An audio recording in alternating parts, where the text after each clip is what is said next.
I cried when I failed my first accounting exam.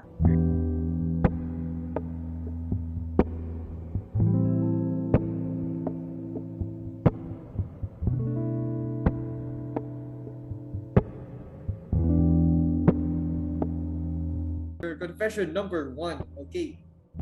Not gonna lie, I feel like I'm just gaslighting myself into thinking na I like the career path I'm heading for right now. Because I don't know what I actually want to do. Sometimes I feel like the path that I'm working on is not what's for me. When I got a low score for an exam that I studied really hard for. Alam mo yun, hindi pa rin ito eh. Pero normal naman to be confused kung ano man yung career path na gusto natin. back then, sabi ko, alam, mag-accountancy na lang ako kasi parang kailangan namin sa business, ganun.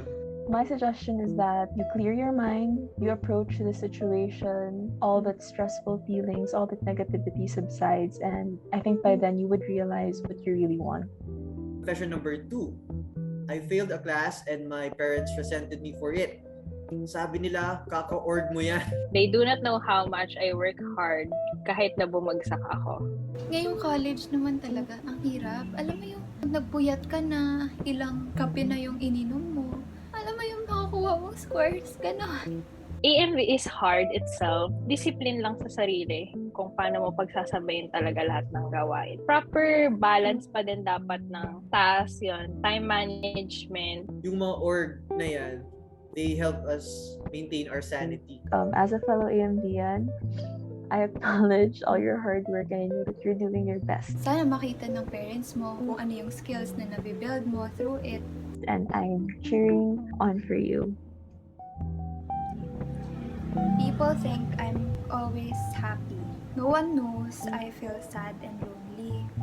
I'd tell my friends about it, but at the same time, I feel like I can't because I feel like an outcast. Kinakamusta ko sila pero walang kumakamusta sa akin. Yung parang I'm part of many group of friends pero wala talaga akong solid tropa. Actually, ang hirap talaga kasi ngayong online class. To create like a meaningful connection with them, to be actually friends with them, I find that it's more difficult to do that in the online setup. Siguro hindi mo palang nahanap yung mga swak na people for you kasi dadating at dadating din yung mga tamang tao na ibibigay din sa'yo kung ano man yung ginagawa mo. When I was a freshman, I didn't think I would find friends that I could actually open up to, but eventually I did. Just know that friendships are supposed to be natural. You don't have to force anything. Parang kahit sabihin mo lahat ng problema mo, tanggap ka pa rin. More than willing to listen to you, to be with you. Doon, di mo ma-feel na outcast ka. Sooner or later, you will find your people who you can just naturally relate to, you can naturally open up to.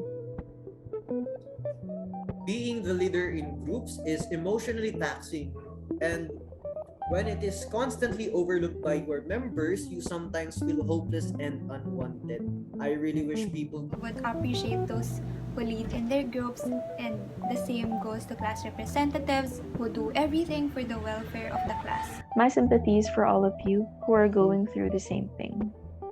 yung the role of a leader is a lonely task. Oo, malungkot talaga. Hirap. Sa mga leaders and class reps who tend to be overlooked by your members. Really do appreciate you guys. Thank you for leading the team and nag-aayos ng gagawin niyo. Kudos, because that really is not easy. I just hope na hindi ka sumuko dyan sa duties and responsibilities mo as a leader. Kasi maraming tao ang nakasalalay sa iyo. I am having a hard time with my mental health. And I tried telling my parents about it. Nag-iinerte lang daw ako. Minsan, ang hirap talaga actually na pag-open up sa parents. There are some who don't acknowledge how alarming mental health concerns are. So, If you need that help, seek that help talaga. It is not being weak to ask for help, but it is a sign of courage. I hope that you do have other people who you could reach out to, you could talk to, your friends. Lalo na nafe-feel mo na parang malala na siya. We have free clinical psych if you want sa TUMIDS. To all my gals out there who's experiencing mental health problems, I hope you get better and Don't forget to take care of yourself. you got this. You are valued and you're worth more than what you think of.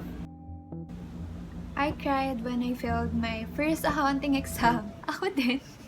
Now, same situation but I don't cry anymore. Akala ko nun madedebar na ako, lipat na ako ng college. It's very normal and hindi ka nag-iisa sa feeling na yan. Maybe this is a rite of passage for every Indian. After makatambagsak, move on agad. Ay, okay, iyak ako this time. Oops, di na pwede kasi may kasunod pa akong exam. Kung hindi ka nag-move on dun sa bagsak mo na yun, parang yung thoughts mo nandun na lang, ay, babagsak na lang ako palagi. Parang hindi ko na to kaya, ayoko na ganun. I hope that we continue to learn from our mistakes and with every failing. Let's just keep on fighting. Hanap tayo ng paraan paano tayo makakabawi. Tuloy lang kasi darating din yung araw na makagraduate din tayo. Laban lang! I'm only here in AMV because my parents want me to be a CPA. How will they react if they learn that it's not my passion?